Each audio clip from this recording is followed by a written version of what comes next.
Recording is on. Pues nuevamente saludamos a todos nuestros seguidores en estos capítulos de Vivienda para Todos que grabamos para La Discrepancia. Vamos a un nuevo capítulo. Un saludo pues muy cariñoso para Julio y para Fernando. Vamos a ver si somos capaces de asumir la tarea que tenemos para hoy. Y nos hemos propuesto ni más ni menos que tratar de comentar el último anuncio de este lunes pasado, en este caso el presidente de gobierno, pues en nombre del Ministerio de Vivienda, y entiendo también que el de Economía y Hacienda, por el contexto y por la materia que anuncia. Entro directamente al tema, Julio y Fernando. En el marco de la presentación del nuevo fondo Crece España, que se ha rumoreado por ahí que era un fondo soberano, que no es tal, evidentemente, en el que el gobierno ha decidido, pues con cierta estrategia, meter un poco los restos de flecos que le han quedado de fondos Next Generation, que no ha podido ejecutar o que ha ejecutado a la baja. Ha sumado pues 750 millones de euros de la antigua línea de vivienda de ICO, que habían sido 4.000, pero que como no se han ejecutado, mete estos 750 ahí. Mete también 2.800 millones como mecanismo de los fondos del mecanismo de recuperación y 10.500 de los no ejecutados que habría que devolver en agosto a la Unión Europea, y arman un fondo de 14.050 millones de euros que va a ejecutar el ICO. De manera que la expectativa es que apalanque el ICO a partir de ese capital 9.000 millones al sector privado para juntar 23.000 millones, y la propuesta en este caso es, con ese dinero para 10 años, construir con el sector privado 15.000 viviendas al año durante un número indeterminado de años. Si ayer hacíamos un poco los números entre los tres, así a grosso modo el número gordo, y con los precios de construcción hoy sin meter el suelo, sí parte de la urbanización, es cierto que de conseguirse esos 9.000 millones del sector privado y que el sector privado quiera meterse a construir, no tanto a promover porque no le sale la cuenta, en vivienda pública, entendemos, porque tampoco está claro si es pública o privada, o sea, o vivienda libre, vivienda protegida, vivienda libre, vivienda pública, vivienda privada. Una vivienda tipo de 100 metros cuadrados construidos, 80 útiles, con los precios medios de construcción que hay en este momento y las calidades de una vivienda de protección, pues efectivamente la cuenta, el número gordo da para 150.000 viviendas que divididas entre 10 años salen 15.000 viviendas año. Pero claro, la pregunta es que como venimos desde el año 21 anunciando N medidas, cada una con una numerología diferente, 15.000 viviendas año, 20.000 viviendas año, 44.000 viviendas de la Sareb, 55.000 caben en los suelos también de la Sareb. No sabemos ni con qué se articula, si con el Plan Nacional de Viviendas, si es aparte, si es además, si tiene que ver con Casa 47 o no. Estamos un poco como los tiempos, desbordados de anuncios y sin ser capaces de componer la articulación de todo eso. Entonces, lo primero que os propongo es que tratéis de en lo que podáis, hacer un análisis de con qué entendéis que eso se articula. Y el segundo tema, ya que estamos los tres, pues si tuviéramos alguna novedad respecto a qué sabemos del Plan Nacional de Viviendas, el escudo social tan importante, si tenemos alguna novedad de todo eso que venimos comentando desde diciembre, ¿no? O seguimos todavía en el limbo de que el bloqueo político nos lo tiene todo como en sí, pero todavía no. Entonces, pues Julio.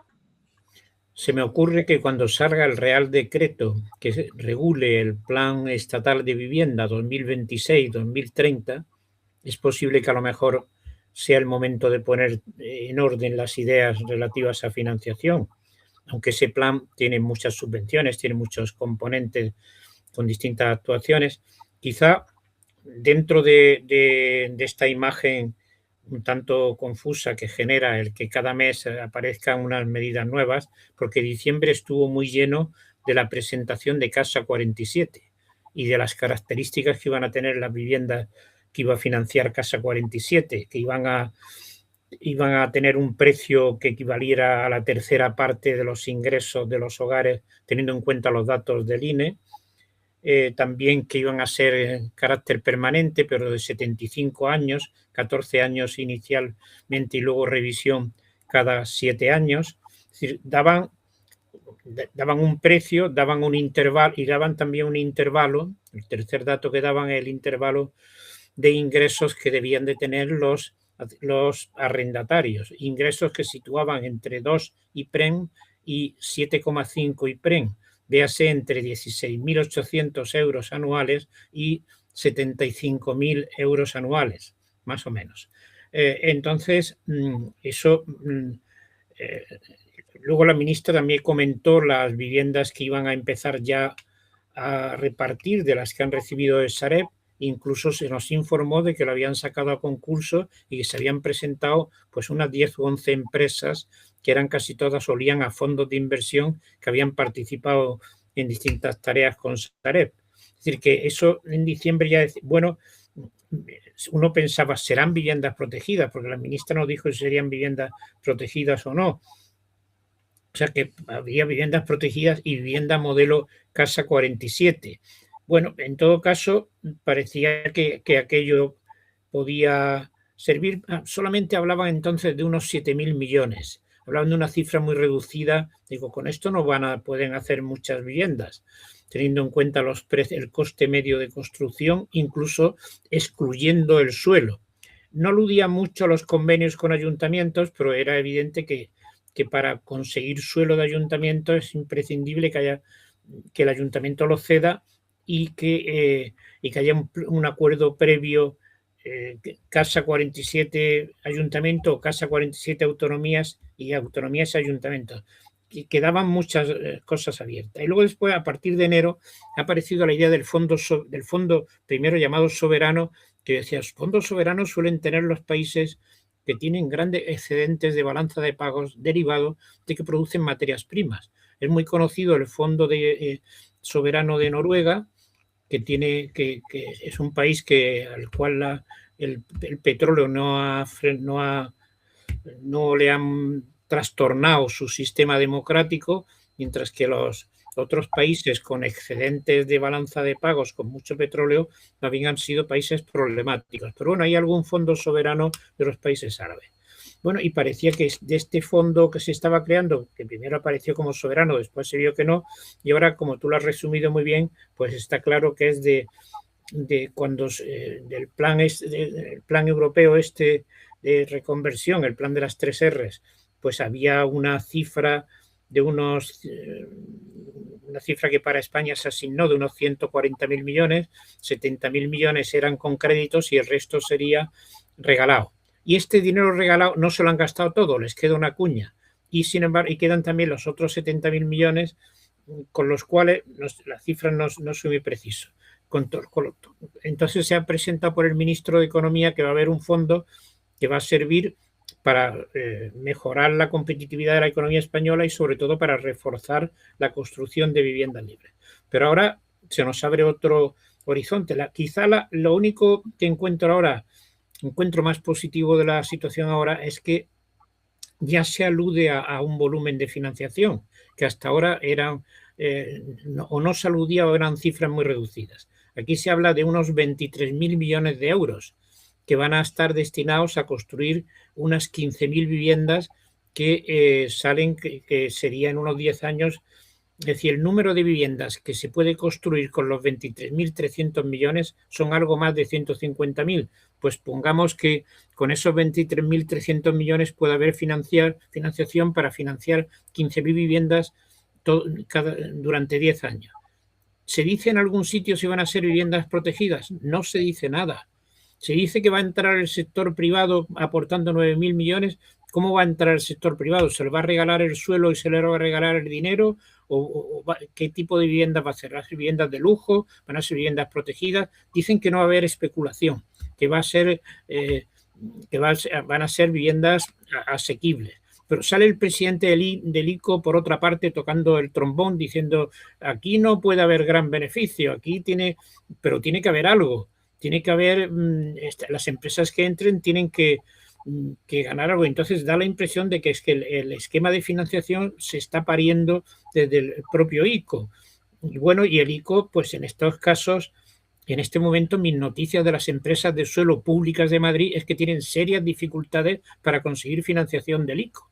O sea, en este momento, el conseguir financiación del ICO es poner una pica en Flandes para una empresa pública de suelo y vivienda. El ICO está financiando con esto a promociones de viviendas tipo Plan Vive, pero que no son viviendas sociales ni muchísimo menos. Bueno, en este caso yo creo que faltan detalles. Insisto en que lo único que tiene positivo es que aparece una masa de financiación que hasta ahora no existía. O sea, el presidente del petróleo el otro día hizo pues, un descubrimiento que algunos llevamos ya repitiendo, lo de que las viviendas protegidas requieren financiación crediticia, no se pueden financiar con los presupuestos. Y el presidente del gobierno dijo que iba a hacer un anuncio de financiación muy importante que podría llegar a 15.000 viviendas cada año. Bueno, quedan flecos sueltos. Por ejemplo, un fleco suelto que yo saqué en la reunión del Consejo Asesor de Vivienda es si esas 40.000 viviendas que pasan de Sareb a Casa 47, esas van a ser viviendas protegidas o van a ser viviendas libres absolutamente. Porque si son viviendas libres, el que la alquile la puede vender en poco tiempo. Va a tener las condiciones de durabilidad de unos 75 años. Es decir, que quedan una cantidad de huecos. Y alguien preguntó, alguien dijo, me parece que fue Javier Burón, dijo, pues eso tendrán que decidirlo, dijo en esa reunión, pero esto no está claro. Es decir, que hay como ideas sueltas, ninguna de las cosas que se dicen están mal, lo que sucede es que está todo desarticulado y en este momento pues tenemos que después del empuje de la ministra de Casa 47 en diciembre, ahora viene el empuje del fondo de inversión, ahora viene este empuje de estos 23.000 millones, pero no han especificado si son del modelo Casa 47 o si van a ser viviendas libres y qué características van a tener el sector privado. El sector privado ha hecho en España muchas viviendas de protección oficial, pero muchísimas. Pero la cuestión es que tenían unos precios máximos de venta y no sabemos por qué no se ha dicho nada. Es decir, que he hecho en falta en este momento un cuadro macroeconómico del plan de vivienda. En este cuadro macroeconómico evoco lo que hacíamos en los tiempos de los planes trienales y cuatrienales que inició la UCD y continuó el PSOE, sobre todo con Julián Campo al frente del Ministerio de Obras Públicas. Allí se nos decía cada año el número de viviendas a financiar. Allí se nos decía cada año la masa de financiación crediticia que se iba a conceder. Allí se nos decía cada año la distribución territorial que iba a haber. También se nos decía las ayudas presupuestarias que iba a haber porque eran tiempos de tipos de interés muy altos y para los compradores de esa vivienda, porque casi todo fue para la venta, los compradores, aquellos tipos de interés no les salían los números. Entonces el gobierno subvencionaba los tipos de interés y también ayudaba a la entrada. Es decir, yo he hecho en falta algo equivalente ahora, algo equivalente que se nos diga, pues sí, van a ser 15.000 viviendas al año, van a ser 10 años 150.000, van a tener esta masa de financiación. Es decir, lo que tenemos es un goteo de noticias dispersas que muchas veces esas noticias no encajan entre sí. Fernando, te veo sonreír de medio lado y me estás diciendo más con el gesto, me estás diciendo mucho con el gesto. Entonces, te animo a que nos cuentes cómo lo ves tú. Bueno, siguiendo, como decía se decía Wagner, ¿no? El hilo conductor que seguía más o menos de cada ópera, ¿no? Siguiendo un poco el hilo conductor de Julio, solo por darle también una noticia favorable en relación con la empresa esta Casa 47. Me consta a nivel de los registros de la propiedad de Castilla-La Mancha que en Toledo han pedido todas las notas simples informativas de aquellas viviendas inscritas a nombre de la Sareb. Me imagino que será con la idea, pues no sé para qué las han pedido, con la idea de poder dárselas a Casa 47, ¿no? Dicho lo cual, Carmen, mira, estaba mirando porque me quedé francamente extrañado esta mañana cuando veía en el canal de WhatsApp del gobierno, ¿no? de Moncloa, el gobierno de España, sí, aquí está. Me quedaba francamente impresionado porque yo, vamos a ver, salario mínimo interprofesional, pongo un ejemplo, ¿no? No hay acuerdo con la patronal. No voy a defender ni una cosa ni otra, cada uno que entienda lo oportuno, pero hay una decisión firme. Se toma el acuerdo por el cual se sube el salario mínimo interprofesional al margen de que esté o no de acuerdo la patronal. En materia de vivienda, yo es lo que he hecho en falta, porque yo estaba viendo esta mañana, concretamente este es gobierno de España, ¿no? Habla de la entidad estatal de vivienda Casa 47, es una nota que saca ayer en el canal de WhatsApp, ¿no? Dice, es la nueva empresa pública creada por el gobierno para promover y gestionar vivienda asequible en España. Bien, su misión principal, claves del funcionamiento, que es lo que me ha dejado perplejo y de verdad que me recuerda a tiempos que Julio ha vivido igualmente y tú también, donde esta era la política que se seguía. Claves del funcionamiento de Casa 47. Hablo de un documento de Gobierno de España. Aquí se puede ver. Los contratos de alquiler podrán durar hasta 75 años con prórrogas. Los precios se fijan para que no superen el 30% de la renta media de la zona, lo cual me parece magnífico. Pero ¿por qué no modificamos la ley de arrendamientos urbanos? ¿Por qué? ¿Por qué seguimos obsesionados en una competencia que tienen atribuida a las comunidades autónomas frente a otra que sería más fácil, que era modificar la ley de arrendamientos urbanos, que es competencia del Estado? Bien, a mí me parece esto, y perdonadme, me sigue pareciendo que fijar el 30% en el tope de lo que sería el coste de un arrendamiento me parece una barbaridad.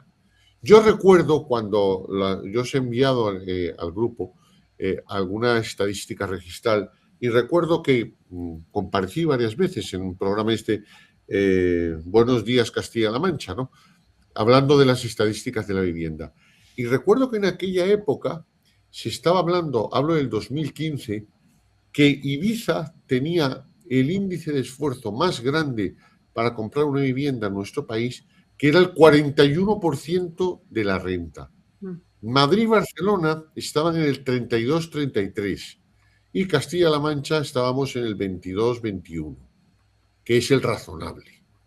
De comprar, no hablo de alquileres, porque en aquella época el mercado del alquiler tan tensionado, o como se quiera llamar, no estaba. Y luego la entidad prepara un portal online, que debe ser ese famoso concurso del que hablaba antes Julio, de la cual se ha caído la única empresa. Lo estuve viendo, ¿no? No sé si lo mandó Julio por el grupo o dónde. Las 12 se ha caído una que parecía que no era un fondo de inversión. Hay otra que yo conozco que se llama La Fábrica, tampoco es un fondo de inversión, y la verdad que La Fábrica no sé cómo se llama, pero bueno, estaba ahí La Fábrica no, tiene otro nombre, pero que funciona bastante bien. Hay un amigo mío ahí, Guillermo Pariente, y funcionan bien. La entidad prepara un portal online para consultas y gestión de solicitudes. ¿Quién puede acceder? Me parece también correcto. Estamos entrando aquí, Julio, sin llegar a la VP o régimen especial, las viviendas estarán dirigidas a personas con rentas entre los 16.800 y 63.000 euros al año. Bueno, y luego ponen más sobre Casa 47, pinchar en el enlace. Pero a la primera de las partes que pone el alquiler hasta 75 años, es una auténtica barbaridad. Es decir, es el mundo feliz de Aldous Huxley. Por supuesto que creo que sería ideal generar un patrimonio público suficientemente potente y que evidentemente existiesen alquileres que puedan llegar a los 75 años. Pero yo vuelvo a decir siempre lo mismo cuando hablamos de los alquileres. Julio ponía el otro día en el grupo algo así como, me parece que algunos ayuntamientos que no daban promociones o que no daban dinero a los bancos para viviendas en alquiler. Y yo le decía, os ponía por dos motivos que los viví en la empresa municipal de la vivienda. Uno, la morosidad, porque cuando te encuentras, vamos, a ti te firman un contrato a 75 años y vamos, pagará el que quiera pagar. La morosidad, ahora mismo estamos cerca, creo que los datos son alrededor del 20%, cuando una morosidad superior al 8% ya supone una morosidad, Julio lo sabe mejor que yo, que es más financiero, una morosidad superior al 8% ya es alta, pues estamos cerca del 20%. Y luego el mantenimiento. El mantenimiento, ¿quién lo hace? Porque ese es otro tema que se discute siempre en los contratos de arrendamiento con empresas públicas. En mi época, evidentemente, los contratos de mantenimiento los hacía Papá Ayuntamiento, por supuesto. Oye, que se ha caído no sé qué, pero no solamente los alquileres. En un contrato que Julio también conocerá, Carmen, perdóname que no te mencione, tú también, que eres una gran experta, que eran los contratos de acceso diferido a la propiedad. Para mí han sido los mejores que se hicieron en todas las colonias municipales, como fue Salud y Ahorro, en unos chalés preciosos en el barrio Usera. Pero yo me encontré con 800 vecinos en 1995 que me dijeron, oiga, mire usted, Goyo y Alfredo, que en paz descansen, sobre todo me consta que Goyo falleció, porque yo iba a tomarme con ellos a comer a la asociación de vecinos y me decían, o usted nos hace las escrituras, eran 1.800 viviendas, estoy hablando de la época de la República, porque era Salud y Ahorro tenía un régimen propio de transmisión de 1931, que todavía conservo, muy bonito. Y me dijeron, o nos hace las escrituras, o tiene usted aquí 800 vecinos mañana. Hombre, llamé al concejal en aquella época, que en paz descanse, Enrique Villoria, le dije, Enrique, o empezamos a escriturar. Me decían, es que mire usted, yo quiero el papel, porque si yo no tengo la propiedad, quiero comprarme un coche, quiero comprarme no sé qué y tal, y no me dan el banco el crédito. Esta es la verdad. Entonces, el mundo feliz de Huxley es precioso, y estoy completamente de acuerdo con él, y ojalá se pudiese llegar a eso. Pero, tristemente, no se puede llegar a eso. Estamos viendo una sociedad que se va deteriorando día a día. Hablo al margen de la política, por favor, que quede muy claro. Que se deteriora con unos médicos en huelga, con otros en no sé qué, con los trenes, que yo no sé qué pasa ya. Hemos pasado del mejor sistema de trenes del mundo. Cuidado, que tiene importancia, está teniendo un 8%, ya es alta. Pues estamos cerca del 20%. Y luego el mantenimiento. El mantenimiento, ¿quién lo hace? Porque ese es otro tema que se discute siempre en los contratos de arrendamiento con empresas públicas. En mi época, evidentemente, los contratos de mantenimiento los hacía Papá Ayuntamiento, por supuesto. Oye, que se ha caído no sé qué, pero no solamente los alquileres. En un contrato que Julio también conocerá, Carmen, perdóname que no te mencione, tú también, que eres una gran experta, que eran los contratos de acceso diferido a la propiedad. Para mí han sido los mejores que se hicieron en todas las colonias municipales, como fue Salud y Ahorro, en unos chalés preciosos en el barrio Usera. Pero yo me encontré con 800 vecinos en 1995 que me dijeron, oiga, mire usted, Goyo y Alfredo, que en paz descansen, sobre todo me consta que Goyo falleció, porque yo iba a tomarme con ellos a comer a la asociación de vecinos. Y me decían, o usted nos hace las escrituras, eran 1.800 viviendas, estoy hablando de la época de la República, porque era Salud y Ahorro tenía un régimen propio de transmisión de 1931, que todavía conservo, muy bonito. Y me dijeron, o nos hace las escrituras o tiene usted aquí 800 vecinos mañana. Hombre, llamé al concejal en aquella época, que en paz descanse, Enrique Villoria, le dije, Enrique, o empezamos a escriturar. Me decían, es que mire usted, yo quiero el papel porque si yo no tengo la propiedad, quiero comprarme un coche, quiero comprarme no sé qué y tal, y no me dan el banco el crédito. Está la verdad. Entonces, el mundo feliz de Huxley es precioso y estoy completamente de acuerdo con él y ojalá se pudiese llegar a eso. Pero, tristemente, no se puede llegar a eso. Estamos viendo una sociedad que se va deteriorando día a día. Hablo al margen de la política, por favor, que quede muy claro. Que se deteriora con unos médicos en huelga, con otros en no sé qué, con los trenes, que yo no sé qué pasa ya. Hemos pasado del mejor sistema de trenes del mundo. Cuidado, que tiene importancia, está teniendo en el turismo y vamos a ver cuándo tenga también en el tema inmobiliario. El que no pueda coger un tren para ir a un sitio donde pueda vivir. O trabajar.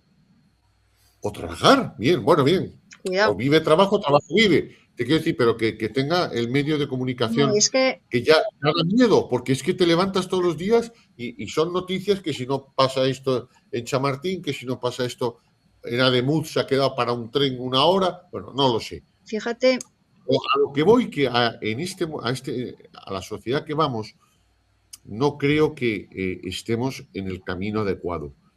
Me podríais preguntar, ¿cuál es el camino adecuado? Sinceramente, no lo sé. Recomiendo un artículo del País francamente bueno, del suplemento Ideas del domingo pasado, no recuerdo quién era el titular, y hacía una especie de premonición, una especie de perspectiva de cómo veía el futuro del mundo en relación con las distintas potencias y en relación con lo que se va a mover. ¿Qué tiene que ver con la vivienda? Claro que tiene que ver con la vivienda. Por eso siempre hago referencia a lo que dijo Trump en Davos. Las viviendas son para los que las habitan. Mirar, yo me quedo con tu propuesta de enfoque, que es eso de el mundo feliz de Aldous Huxley. Yo tengo la siguiente impresión, que puedo estar equivocada, pero me temo que cuando uno trata de articular todas estas medidas desde el año 21 concatenadas, que no cuadra nada con nada, los vacíos que detecta Julio, creo que alguien está empeñado en programar y diseñar el mercado inmobiliario, teniendo en cuenta que el mercado inmobiliario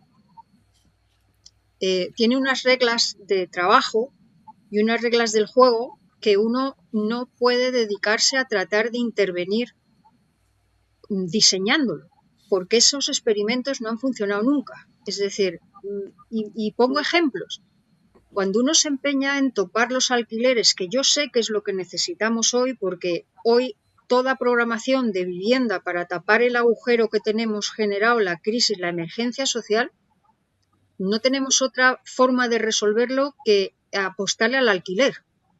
Cuando en el año 64 que yo nací, entra en vigor la ley de arrendamientos urbanos, consigue colapsar el mercado inmobiliario en ese momento, que era de promotor de viviendas en alquiler, porque la gente no podía optar a otra cosa que el alquiler. Se refuerzan los alquileres de largo alcance con renta topada, colapsa el mercado inmobiliario y España se convierte en un país de propietarios. O sea, imaginaros el cambio que supuso en ese momento.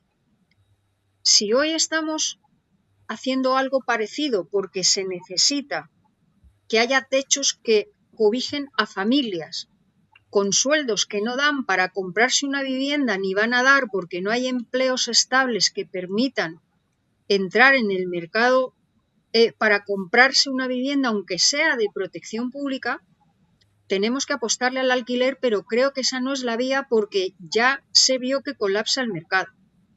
El sector promotor, no constructor, el promotor de vivienda privada, nunca va a entrar a promover vivienda protegida porque las calidades del metro cuadrado construido de una vivienda de 100 metros protegida son las mismas a todos los efectos que una vivienda media libre, con la diferencia de que la vivienda libre la pones al precio del mercado que te parezca y la otra está topada.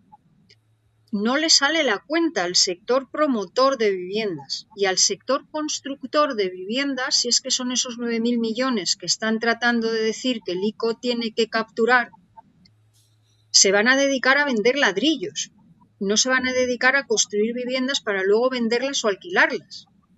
Hoy en día el sector promotor no le entra al mundo del alquiler, no quieren promover vivienda para alquilar, que es a la que le debería de apostar el gobierno dentro de la protegida promovida por el sector privado, porque no les sale la cuenta, no quieren tener un alquiler de 75 años topado al 30%, no les sale la cuenta.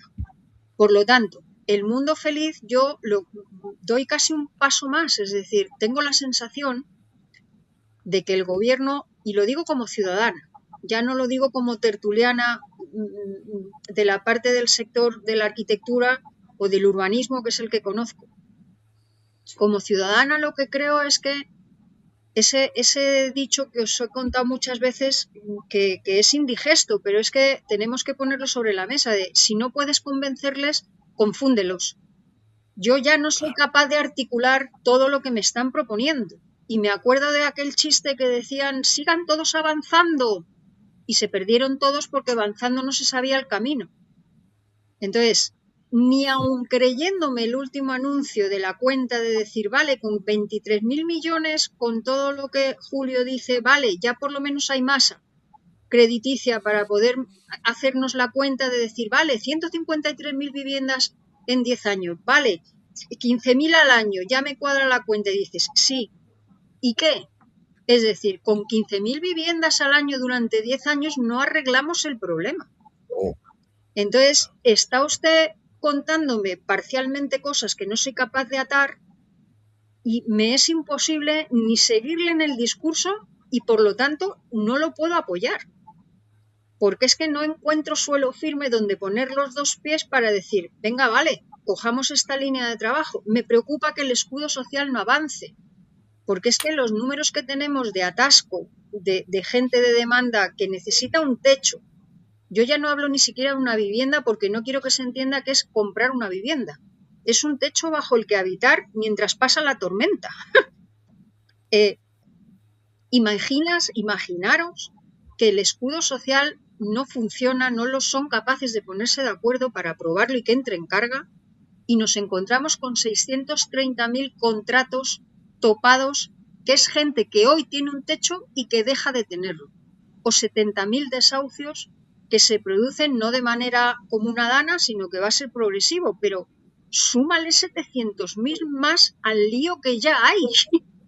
Entonces dices, si no le salen las cuentas al sector privado, si el sector público solo es capaz de poner como mucho 15.000 viviendas, de las cuales quítale 9.000 millones, es decir, no serían ni, porque no le va a entrar nada más que el sector constructor que vende ladrillos, no el promotor. Vale, pero ¿hay alguien más? Es decir,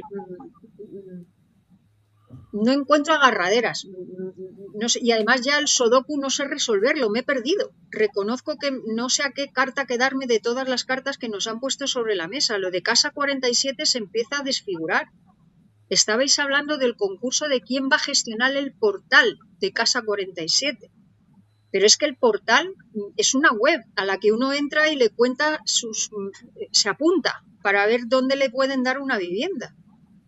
El Sareb, que tiene pasivos, a efectos de balance de cualquier inmobiliaria, todo lo del Sareb es un pasivo, no es un activo. Un activo es cuando está listo para ponerlo en carga. Mientras tanto es un pasivo, hasta donde yo sé lo que es un balance de una empresa inmobiliaria con promociones tipo Sareb, que ya son el resto del resto del resto de aquel naufragio, ¿no? Entonces me siento como perdida y siguiendo avanzando. Y creo que avanzando se perdió por el camino. Esa es la impresión que yo tengo, pesimista, sí. Sí.